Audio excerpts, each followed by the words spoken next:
ওম। ইতিহাস কেবল একটি বিষয় নয়, অতীতের ঘটনার বর্ণনা নয়, বরং সময়ের সঙ্গে অর্জিত শিক্ষা, স্মৃতি এবং সংস্কৃতির প্রমাণ, যে কিভাবে আপনার পূর্বপুরুষরা আপনি সমস্যার নিবারণ করেছেন আর তার থেকে কি শিখেছেন। শ্রীরামের পিতার প্রতিশ্রুতি পালনের জন্য রাজ সিংহাসন ত্যাগ করে বনবাস চয়ন করা, রাবণের সঙ্গে যুদ্ধে জয়লাভ করা কেবল একটি কাহিনী মাত্র নয়, বরং এ হলো মর্যাদা, রাজধর্ম, ত্যাগ এবং নিরন্তর চেষ্টার একটি ইতিহাস, যা আজও সকল প্রজন্মের জীবনে প্রেরণাদায়ী।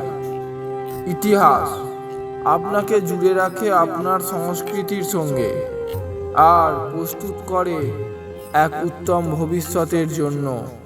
যে ব্যক্তি নিজের ইতিহাস বুঝতে পারে, সেই কেবল সৎ আর সংবেদনশীলভাবে জীবনযাপন করতে শেখে। কেবল সেই নিজের অতীতের অভিজ্ঞতা থেকে নিজের ভবিষ্যৎকে উজ্জ্বল করে তুলতে পারে। ও একটা সময় ছিল যখন মানুষ অন্ধকার আকাশে কেবলমাত্র নক্ষত্রদের দেখত। আলোর উৎস সেই সময় ছিল কেবল সূর্য।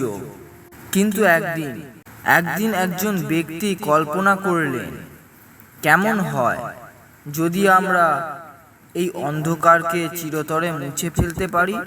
আর এইভাবেই আবিষ্কার হলো দুইটি পাথরের সাহায্যে আগুনের। যখনই কোনো নতুন যুগের সূত্রপাত হয়েছে, তখন তার প্রথম ধাপ ছিল কল্পনা। এই সংসারটিও আমি কল্পনার মাধ্যমে বানিয়েছি। সেই জন্য আপনার কল্পনার স্রোতকে কখনো থামাবেন না। কেবল তখনই সৃজন সম্ভব। ও